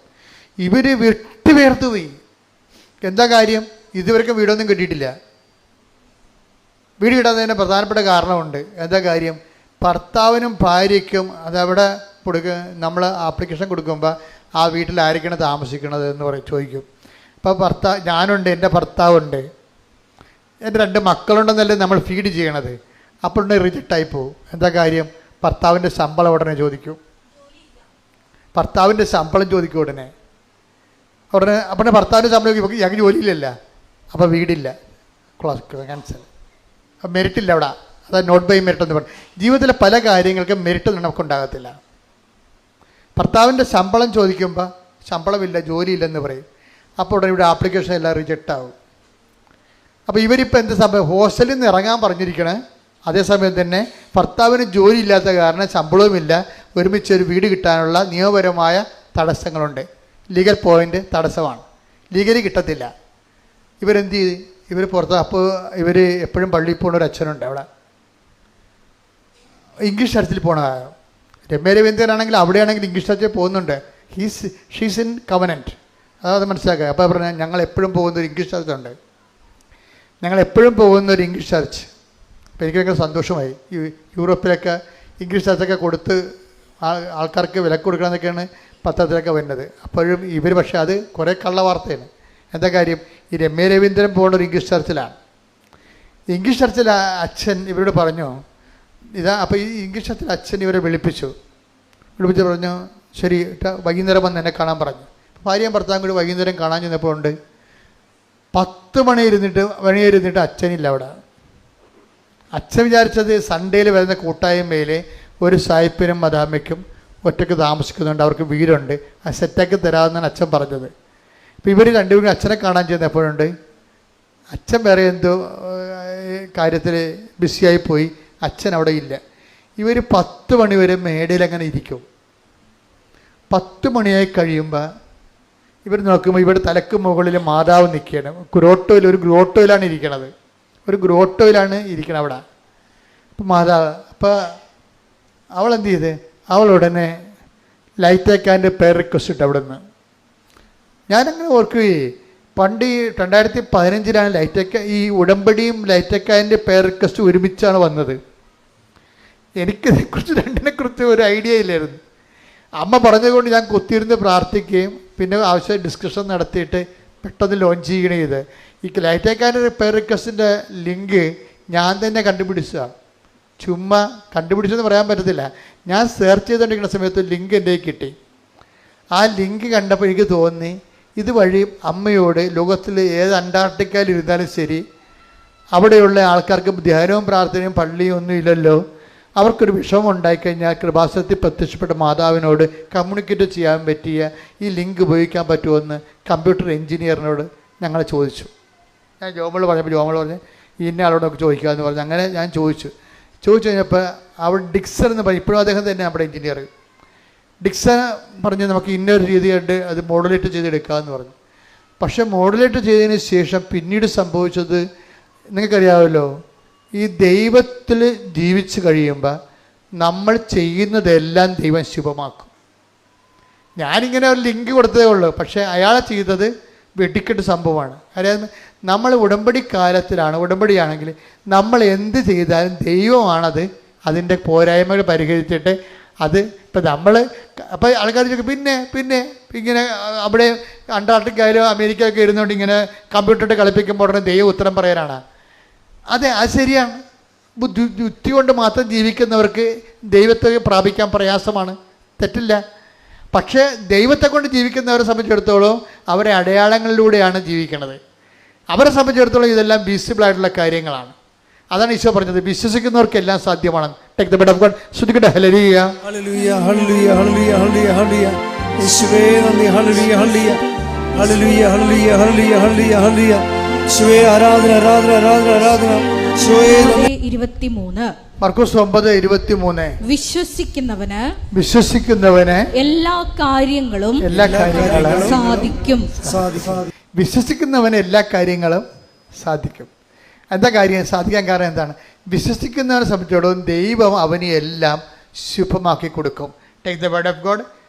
ഉൽപ്പത്തി 39:23 ശ്രുതിക്കട്ടെ ഹല്ലേലൂയ ഹല്ലേലൂയ ഹല്ലേലൂയ ഹല്ലേലൂയ. യേശുവേ നന്ദി. ഹല്ലേലൂയ ഹല്ലേലൂയ ഹല്ലേലൂയ ഹല്ലേലൂയ ഹല്ലേലൂയ ഹല്ലേലൂയ ഹല്ലേലൂയ. ഉൽപ്പത്തി 39:23 ജോസഫിനെ ഭരമേൽപ്പിച്ച ഒരു കാര്യത്തിലും കാരാഗ്രഹ സൂക്ഷിപ്പുകാരൻ ഇടപെട്ടില്ല. കാരണം കർത്താവ് അവന്റെ കൂടെ ഉണ്ടായിരുന്നു. അവൻ ചെയ്തതൊക്കെ കർത്താവ് ശുഭമാക്കുകയും ചെയ്തു. ഇതാണ് സംഭവം. ശുഭമാക്കേണ്ടത് ആരാണ്? അപ്പോഴ് നമ്മളല്ല, കർത്താവാണ്. നമ്മുടെ മുമ്പിലുള്ള എന്താണ്? വിശ്വാസം, പ്രത്യാശ, സ്നേഹം, സമർപ്പണം. നമ്മുടെ മുമ്പിലുള്ള എന്താണ്? നിങ്ങളെപ്പോഴും ചെയ്യേണ്ടത് നിങ്ങളുടെ അരുവ മൂർച്ചയുള്ളതാക്കാൻ വേണ്ടി ഇടയ്ക്കിടയ്ക്ക് തേച്ച് കൊടുക്കണം. എപ്പോഴും നമ്മൾ ഇപ്പോൾ കൊയ്യാൻ പോകണം. ഇപ്പോൾ കൊയ്ത്തില്ലെന്ന് വേണമെങ്കിൽ പറയും. ഇപ്പം മെഷീനാണ് കൊയ്യണത്. ഓക്കെ, അതെങ്കിലും കൊയ്താൽ മതിയായിരുന്നു. കൊയ്ത കറ്റ് എടുക്കാൻ ആളില്ലാതെ നെല്ല് കുട്ടനാട്ടിൽ കിടന്ന് ചെയ്യണം. എന്തൊരു സങ്കടകരമാണ്. അത് നിരുത്തരവാദമാണ് ആ വിഷയങ്ങൾ. ഒത്തിരിയേറെ പേര് അതിൻ്റെ പേര് ശമ്പളം വാങ്ങിക്കുന്നുണ്ട്. പക്ഷേ നെല്ല് എടുത്തു മാറ്റാനും നിവൃത്തിയില്ല. പിന്നെ ഒരു ബഡ്ജറ്റ് തുക ഉണ്ടാകൊണ്ട് ഇവർക്ക് പൈസ കിട്ടുമായിരിക്കും. പക്ഷെ അത് ആർക്കും ഇല്ലാതെ മഴ നനഞ്ഞ് ചീഞ്ഞ് പോകുമ്പോഴുള്ള അവസ്ഥ എന്താ? ആ വാർത്തയെ കേൾക്കുമ്പോൾ എനിക്ക് ഭയങ്കര വിഷമം തോന്നാറുണ്ട്. വളരെ സങ്കടകരമായ വിഷമം തോന്നാറുണ്ട്. ഏതായാലും രാജ്യത്തെ എല്ലാവരെയും ഇപ്പോൾ ആരുടെയും കുഴപ്പമില്ലത് നമ്മുടെ കെടുകാര്യസ്ഥയാണെന്ന് പറയാനും പറ്റത്തില്ല. നമ്മുടെ അവസ്ഥ അതാണ്. ഈ ഒരു അവസ്ഥയ്ക്ക് ചേഞ്ച് ഉണ്ടാകണം. നിങ്ങൾ ഈ ഒരു കൈ ഉയർത്തിക്കൊണ്ട് രാജ്യത്തെ സമർപ്പിച്ചുകൊണ്ട് ശ്രുതിക്കട്ടെ ഹല്ലേലൂയ ഹല്ലേലൂയ ഹല്ലേലൂയ ഹല്ലേലൂയ ഹല്ലേലൂയ ആരാധന ഹല്ലേലൂയ ഹല്ലേലൂയ ഹല്ലേലൂയ ശിവല ഭരണ സംവിധാനങ്ങളെ സമർപ്പിച്ചു പ്രാർത്ഥിക്കുന്നു. ഹല്ലേലൂയ ഹല്ലേലൂയ ഹല്ലേലൂയ ഹല്ലേലൂയ പൊതുജനത്തിന്റെ സുരക്ഷിതത്വം ഉറപ്പുവരുത്തണമേ. ഹല്ലേലൂയ. പരിശുദ്ധ പരമ ദിവ്യകാരുണ്യത്തിന് ആരാധനയും സ്തുതിയും പുകഴ്ചയും ഉണ്ടായിരിക്കട്ടെ. അപ്പൊ കൊയ്യാൻ പോകുന്നവര്, നിങ്ങളാരും കൊയ്യാൻ പോകില്ലെന്ന് എനിക്കറിയാം. ഈ തലമുറയും കൊയ്ത് കാണത്തില്ല. പക്ഷേ കൊയ്യാൻ പോകുന്നവരെ കണ്ടിട്ടുണ്ടോ? കൊയ്യാൻ പോകുന്നവർ ആദ്യം എന്താ ചെയ്യണത്? അപ്പം നമ്മളെ വിളഞ്ഞ് കിടക്കുന്ന പാടശേഖരം കാണുമ്പോൾ തന്നെ അങ്ങോട്ട് ആന കരിമ്പിൻ കാട്ടിക്കറിയ പോലെ ചാടി ഇറങ്ങുകയാണ് ചെയ്യണത്. അല്ല, അവരെ ഒന്ന് വീട്ടിലിരുന്ന് അല്ലെങ്കിൽ പാടത്തിൻ്റെ വരമ്പേ ഇരുന്നുകൊണ്ട് ആ അരിവ അല്ലാണ്ട് മൂർച്ച വെച്ചിട്ട് കൈകൊണ്ട് തൊട്ട് നോക്കും, അല്ലേ? മൂർച്ച പരിശോധിക്കും, അല്ലേ? അതാണ് നമ്മളുടെ ഉടമ്പടിയുടെ കൊയ്ത്തിൻ്റെ കത്തി എന്ന് പറഞ്ഞാൽ 4 കത്തികളാണ് ഉപയോഗിക്കുന്നത്. എന്താണ്? വിശ്വാസം, പ്രത്യാശ, സ്നേഹം, സമർപ്പണം. ഇതിൻ്റെ മൂർച്ച ഇടയ്ക്കിടയ്ക്ക് കൂട്ടണം. അയ്യോ ഇത് മൂർച്ചയെ കൂട്ടിക്കൊണ്ടിരുന്ന കണ്ടവൻ കൊയ്തുകൊണ്ട് പോകുമെന്ന് നിങ്ങൾ പറയരുത്. ഇതിൻ്റെ മൂർച്ചയെ കൂട്ടിക്കൊണ്ടിരുന്നാൽ കണ്ടവൻ കൊയ്തുകൊണ്ട് പോകുമെന്ന് പറയരുത്. എന്താ ചെയ്യേണ്ടത്? നല്ലവണ്ണം കൊയ്യണമെങ്കിലും ഇതിൻ്റെ മൂർച്ച ഉണ്ടാകണം. അപ്പോൾ കൊയ്ത്ത് കിട്ടുന്ന പ്രോഫിറ്റിൻ്റെ ഭാഗം തന്നെയാണ് മൂർച്ച പരിശോധനയുള്ളത്. കൊയ്ത് കിട്ടുന്ന പ്രോഫിറ്റിൻ്റെ ഭാഗം തന്നെയാണ് മൂർച്ച പരിശോധന. അപ്പം നമ്മളുടെ ഉടമ്പടി വച്ചിരിക്കുന്ന ഉദ്യമങ്ങളും നിയോഗങ്ങളുടെ തന്നെ ഭാഗമാണ് നമ്മുടെ വിശ്വാസം പരിശോധിക്കുക എന്നുള്ളത്. വിശ്വാസം പരിശോധിക്കാൻ ചിലപ്പോൾ ദൈവം തന്നെ ചില സമയത്ത് ചില അവസരങ്ങൾ തരും. ചിലപ്പോൾ വിഷയം ലാഗ് ആയിപ്പോകും, അല്പം ദീർഘിച്ചു പോകും. അപ്പോൾ നിങ്ങൾ മനസ്സിടിയാതെ മനസ്സ് മടിയാതെ കാത്തിരിക്കണം. എന്താ കാര്യം? എന്നിട്ട് നിങ്ങൾ ഒന്നും സംഭവിക്കാത്ത പോലെ ഉടമ്പടിയുമായിട്ട് മുന്നോട്ട് പോകണം. ഒന്നും സംഭവിച്ചിട്ടില്ല, നമുക്കറിയാം സംഭവം താമസിക്കുന്നുണ്ടെന്ന്. നിങ്ങളുടെ വിസ വരാൻ താമസിക്കുന്നുണ്ട്, ഓഫർ ലെറ്റർ വരാൻ താമസിക്കുന്നുണ്ട്, പരീക്ഷ നിങ്ങളുടെ പല കാര്യങ്ങളും താമസിക്കുന്നുണ്ട്. പക്ഷേ ആ സമയത്തൊക്കെ നിങ്ങളുടെ എഴുന്നേക്കാൻ താമസിച്ചു, പ്രാർത്ഥന ചെല്ലാൻ താമസിച്ചു, അതുപോലെ തന്നെ പത്രം കൊടുക്കാൻ താമസിച്ചു, രോഗികളെ കാണാൻ താമസിച്ചു, അങ്ങനെ വരരുത്. ഉടമ്പടി വിഷയങ്ങൾ താമസിക്കുമ്പോഴും ആസിഫ് നത്തിങ് ഹാപ്പൻ എന്ന രീതിയിൽ ഒന്നും സംഭവിച്ചിട്ടുള്ള രീതിയിൽ തന്നെ നിങ്ങൾ മുന്നോട്ട് പോകണം. അപ്പോൾ എന്താണ്? നിങ്ങളുടെ മൂർച്ചയുള്ളവരായി നിങ്ങൾ മാറും. നിങ്ങളുടെ വിശ്വാസത്തിൽ ഓക്കെയാണ്, പ്രത്യാശയിൽ ഓക്കെയാണ്, അത് സമർപ്പണത്തിൽ ഓക്കെയാണ്, നിങ്ങൾ ബലിഷ്ഠരാണ്. കൈയടിച്ച് സ്തുതിക്കട്ടെ. ഹല്ലേലൂയ. കഴിഞ്ഞാൽ എന്താണ്? അവിടെ നിന്നൊരു കമ്പ്യൂട്ടർ മെക്കാനിസമാണ് നടക്കുന്നത്. പക്ഷേ അത് ദൈവം ഓൺ ചെയ്യും. അതാണ് അവൻ ചെയ്തതെല്ലാം അവിടുന്ന് ശുഭമാക്കുകയും ചെയ്തു. നിങ്ങൾ ചെയ്യുന്ന കാര്യങ്ങൾ ദൈവം ഓൺ ചെയ്യണം. അതിനെന്ത് ചെയ്യണം? ദൈവത്തെ നമ്മൾ ആദ്യം ഓൺ ചെയ്യണം. പിടികിട്ടിയ? സിമ്പിളാണ് സംഭവം. നിങ്ങൾ ചെയ്യുന്ന കാര്യങ്ങൾ, ഇന്നലെ ഞാനൊരു കന്യാസ്ത്രീ മഠത്തിൽ പോയി. അപ്പോൾ എൻ്റെ ചേച്ചി അവിടെ അസുഖമായിട്ട് കിടപ്പുണ്ട്. വേറെ ചേച്ചിയുടെ കൂടെ കുറേ കന്യാസിമാരുണ്ട്. ഞാൻ അവർക്ക് വലിയ തണ്ണിമത്തനൊക്കെ വാങ്ങിച്ചുകൊണ്ടാണ് പോയത്. അവിടെ ചെന്നപ്പോൾ അവിടെ ആ പറമ്പ് മുഴുവൻ തണ്ണിമത്തൻ കിടക്കണം. ആ പടി ചമ്മിപ്പോയി. എന്നാൽ പിന്നെ വണ്ടിയെടുത്ത് വെച്ചേക്കാന്ന് പറഞ്ഞ് ഞാൻ ഒന്നും അറിഞ്ഞില്ല എന്ന് പറഞ്ഞ് അവിടെ ചെന്ന് സംസാരിച്ചുകൊണ്ടിരുന്നത്. ഞാൻ പറഞ്ഞു, ഇവിടെ ഞാൻ തണ്ണിമത്തനം കൊണ്ടാണ് വന്നത്, പക്ഷേ ഈ പറമ്പ് മുഴുവൻ തണ്ണിമത്തനാണ്, ഞാൻ ആ പടി ചമ്മി അടപ്പ് തെറിച്ചിരിക്കണമെന്ന് പറഞ്ഞു. അപ്പോൾ ഇല്ല അച്ഛാ കുഴപ്പമില്ല, അതൊന്നും എടുക്കാനായിട്ടില്ല, പാകമായിട്ടില്ല. ഞാൻ സമാധാനമായി. അപ്പോൾ ചേച്ചി എന്നോട് പറഞ്ഞു എന്താ വെച്ചാൽ, രണ്ട് കാര്യം ചേച്ചി എന്ന് പറഞ്ഞു, നിങ്ങൾ ഈ പഴയ പാട്ട് തന്നെയാണ് ഇപ്പോഴും പാടുന്നതെന്ന് ചോദിച്ചു. അപ്പോൾ ഞാൻ ചെയ്തിട്ടുണ്ടോ ചോദിച്ചു, ഒന്ന് മാറ്റി പിടിച്ചേക്കണേ, ആൾക്കാർ ശ്രദ്ധിക്കുന്നുണ്ട്. രണ്ടാമത് ചോദിച്ചത് ഇതുപോലൊരു കാര്യമാണ്. അതായത് നമ്മളിപ്പോൾ പറഞ്ഞില്ലേ, അതായത് ശുഭമാക്കുക എന്നുള്ളത് ദൈവത്തിൻ്റെ ഭാഗത്തു നിന്ന് നമ്മളോട് ചെയ്യുന്നൊരു കാര്യങ്ങളാണ്. ദൈവത്തിൻ്റെ ഭാഗത്തു നിന്ന് ഇപ്പം നമ്മൾ ചെയ്യുന്ന കാര്യങ്ങൾ ശുഭമാക്കുക എന്നുള്ളത് ദൈവം ചെയ്തു തരേണ്ടതാണ്. അപ്പം നമ്മളെന്താ ചെയ്യേണ്ടത്? നമ്മൾ ചെയ്യേണ്ടത് നമ്മളെ ഏറ്റെടുത്തിരിക്കുന്ന ഉടമ്പടിയുടെ കാര്യം നമ്മൾ ശുഭമാക്കണം. നമ്മളെ പകുതി ഈ വവ്വാൽ തേങ്ങ കടിച്ച പോലെ വരരുത്. പല ഉടമ്പടിയുടെ അവസ്ഥ അതാണ്. നമ്മൾ തല്ലിമരത്തിന് താഴെ ചെന്ന് കഴിഞ്ഞാൽ പല തല്ലിത്തേങ്ങ കണ്ടിട്ടുണ്ടോ? ഇവിടെ ഇല്ലല്ലേ? ഇവിടെ അല്ലേ, കാനഡയിലാണ് അല്ലേ? അത് തല്ലിമരത്തിൽ നിന്ന് നമ്മുടെ ഇവിടുത്തെ കേരളത്തിലെ ബദാമാണത്. അത് ചെന്ന് ഇപ്പം കടിക്കുമ്പോൾ തന്നെ അത് താഴെ വീഴും. പിന്നെ പറഞ്ഞ് താഴെ വരത്തില്ല, അതതിനേരെ പോയി. അതുപോലെയാണ് ഉടമ്പടി എടുത്തിരിക്കുന്ന ആൾക്കാർക്ക് സംഭവിച്ചിരിക്കുന്നത്. ചപ്പും, വവ്വാൽ ചപ്പണ പോലെ ചപ്പും, പിന്നെ പകുതി ഇട്ടച്ചും പോവും. ഇങ്ങനെ വന്ന് നമ്മൾ ശുഭമാക്കത്തില്ല ഉടമ്പടി. അതുകൊണ്ട് ആദ്യം പ്രാർത്ഥിക്കേണ്ടത്, പ്രാർത്ഥിച്ച കർത്താവായ ദൈവമേ, ഞാൻ അങ്ങയോട് ചെയ്ത വാഗ്ദാനങ്ങളെ ശുഭമാക്കുകയും അങ്ങയുടെ പ്രമാണങ്ങളെ അതുപോലെ സ്നേഹത്തോടെ അനുസരിക്കുകയും ചെയ്യാൻ എന്നെ സഹായിക്കണമേ. അപ്പോഴാണ് ഈ ശുഭമാക്കുക എന്നുള്ളത് പ്രധാനപ്പെട്ട സംഭവം. അപ്പൊ ഇപ്പൊ ഈ രമ്യ രവീന്ദ്രൻ പെട്ടെന്ന് അവിടെ നിന്നുണ്ട്. എന്താണ്? അച്ഛൻ 10 മണി കഴിഞ്ഞിട്ട്, രാത്രി 10 മണി കഴിഞ്ഞിട്ട് അച്ഛനെ കാണാനില്ല, ഇടവക അച്ഛനെ കാണാനില്ല. ഭാര്യയും ഭർത്താവും കൂടി അവിടെ ഇരിക്കണം. അപ്പോൾ രമ്യ രവീന്ദ്രൻ അവിടെ ഇരുന്നും പറഞ്ഞു, അവൾ ഉടനെ ലൈറ്റ് ആൻഡ് പെരക്വസ്റ്റ് ഇട്ട്, അത് എപ്പോൾ വേണമെങ്കിൽ ഇടാമല്ലോ. നമുക്ക് ലൈറ്റ്നിങ് അറേഞ്ച്മെൻ്റാണ്. നമുക്കൊരു മിസ്സിങ് വന്നു കഴിഞ്ഞാൽ പിന്നെ ദൈവത്തോടുള്ള പെട്ടെന്നുള്ള അറേഞ്ച്മെൻ്റാണ് ലൈറ്റ് ആൻഡ് പെരക്വസ്റ്റ്. അതിട്ട് കഴിഞ്ഞാൽ എന്ത് കഴിഞ്ഞാൽ അതിവിടെ ആൾ ഉറങ്ങിയാലും എടുത്തില്ലേലും ആരെടുക്കും? എടുക്കേണ്ട ആളെടുക്കും. പറഞ്ഞ മനസ്സിലായില്ലേ? നിങ്ങൾ ലൈറ്റേക്കാൻ പെർക്കസിന്റെ കൃപാസനത്തിലോട്ടല്ല, പിന്നെ എന്താണ്? കൃപാസന ആൾക്കാരെ പ്രത്യക്ഷപ്പെട്ട പരിശുദ്ധ അമ്മയുടെ അടുത്തേക്കാണ്. കൈയടിക്കട്ടെ. ഹല്ലേലൂയ ഹല്ലേലൂയ ഹല്ലേലൂയ ഹല്ലേലൂയ ഹല്ലേലൂയ ഹല്ലേലൂയ യേശുവേ നന്ദി. ഹല്ലേലൂയ ഹല്ലേലൂയ ഹല്ലേലൂയ ഹല്ലേലൂയ. അപ്പോൾ രമ്യ രവീന്ദ്രനും ഭർത്താവും കൂടി വിഷമിച്ച് അവർ ഇറങ്ങി നിൽക്കുകയാണ്. വീട്ടിൽ നിന്ന് ഇറങ്ങി നിൽക്കുകയാണ്. കയറാനും പറ്റാത്ത കണ്ടീഷനാണ്. ഒരോടുമില്ല പരോടുമില്ല നിൽക്കുകയാണ്. അപ്പോൾ ആ രമ്യ ലൈറ്റേക്കാരൻ്റെ പേര് കസിട്ടിട്ട് പറഞ്ഞ് വീടില്ല അമ്മയെന്ന് പറയും. അത്രേ ഉള്ളൂ. വീടില്ല അമ്മയെന്ന് പറഞ്ഞപ്പോൾ തന്നെ അവൾ ഫോൺ ഓഫ് ചെയ്യണമെമ്പോൾ തന്നെ പെട്ടെന്ന് ഒരു വീട് കൊടുക്കാനുണ്ടെന്ന് പറഞ്ഞൊരു മെസ്സേജ് വന്നു. ഉടനെ രമ്യ പറയും, ഇത് ഓഫീസ് ഏത് ഓഫീസിൽ നിന്ന് വിളിച്ചിരിക്കണം, വീട് കൊടുക്കാനുണ്ടെന്ന് പറഞ്ഞൊരു പരസ്യമാണ്. മെസ്സേജല്ല, പരസ്യം. ആ പരസ്യം കണ്ടാണ് വീട് കൊടുക്കാനുണ്ടെന്ന് പരസ്യം. ആ സെക്കൻഡാണ് ഫോൺ ഓഫ് ചെയ്യണമെങ്കിൽ തന്നെ പരസ്യം വന്ന് വീട് കൊടുക്കാനുണ്ടെന്ന്. രമ്യ അത് ഗവനിച്ചില്ല. എന്താ കാര്യം? ശനിയാഴ്ചയാണ്, ഞായറാഴ്ചയാണ് ഈ സംഭവം നടക്കുന്നത്. ഇപ്പം ഞായറാഴ്ച എന്ന് വെച്ചാൽ അവരുടെ ഓഫീസുകൾ ശനിയും ഞായറും ഓഫാണ്. അപ്പോൾ ഒരു ഓഫീസിൽ ഒരു പൂച്ചക്കളി ഉണ്ടാകത്തില്ല. അപ്പോൾ പിന്നെ ഇപ്പം അപ്പോൾ ഭർത്താവ് വിളിക്കടി എന്ന് പറഞ്ഞ് അപ്പോൾ പറഞ്ഞു. അപ്പോൾ ഭർത്താവിന് അറിയത്തില്ല, ഇംഗ്ലണ്ടിലെ കാര്യം അറിയത്തില്ലല്ല. പുള്ളി ഈ ജസ്റ്റ് ഇടയ്ക്ക് ചെന്നതല്ലേ ഉള്ളു. പറഞ്ഞ് ആരും എടുക്കത്തില്ല. എടുക്കാത്തതിൻ്റെ കാരണം ഈ ശനി ഞായറും ഓഫാണ്. ഒരു സെർവൻസും ഉണ്ടാകത്തില്ല അവിടെ.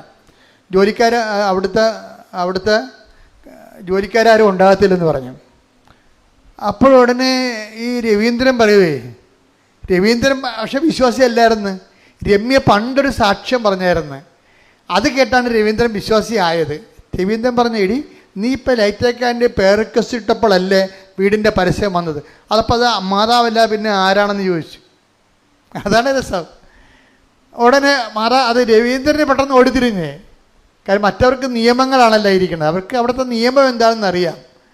രവീന്ദ്രനെ ഈ നിയമത്തിൻ്റെ അപ്പുറത്ത് പ്രവർത്തിക്കുന്ന, മെരിറ്റല്ലാതെ അപ്പുറത്ത് പ്രവർത്തിക്കുന്ന ദൈവത്തിൻ്റെ പരിപാലനയെക്കുറിച്ച് അറിയാം.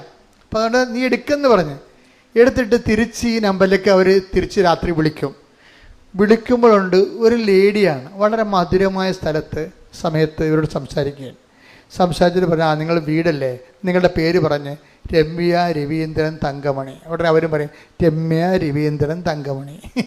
അത് അവരും പറയാം. അതുപോലെ തന്നെ വളരെ സൗമ്യതയോടെ, ഇങ്ങനെ സൗമ്യതയോടെ ആരും സംസാരിക്കണം കേട്ടിട്ടില്ല. ശരി, നിങ്ങൾക്ക് നാളെ 10 മണിക്ക് ഇവിടുന്ന് ഇവിടെ ഉണ്ടാവുമെന്ന് പറഞ്ഞു. 10 മണിക്ക് ഇവിടുന്ന് വിളിക്കാമെന്ന് പറഞ്ഞ് ഓക്കെ താങ്ക് യു പറഞ്ഞ് അവസാനിച്ച് അവർ പോകുന്നു, ഹോസ്റ്റലിലോട്ട് പോകുന്നു. 10 മണി വരെ കാത്തിരുന്നിട്ട് ആരും വിളിക്കണില്ല.